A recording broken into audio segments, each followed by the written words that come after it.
Navigating Discord for the first time can feel like steering a spaceship with way too many buttons on the dashboard. Don't panic.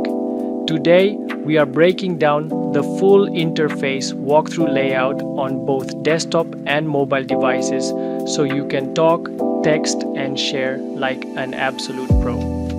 Let's start with the desktop layout first. On the far left vertical strip panel, you will see your server list.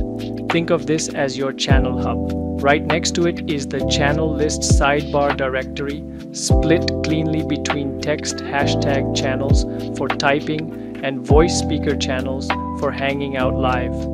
The giant workspace window in the middle is your chat arena where all the messaging happens, and on the far right, you will see the member list showing who is online, offline, or busy playing games.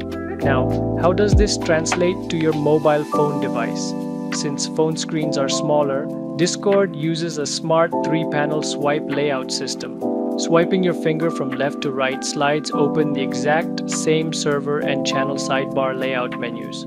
Swiping from right to left reveals the server member list panel, and leaving the screen centered brings you right back into your active text chat field box grid. Everything is right at your fingertips. If this interface tour helped you master the Discord layout system controls easily, make sure to drop a huge like on this video and subscribe to the channel for more awesome tech walkthroughs. See you in the next one.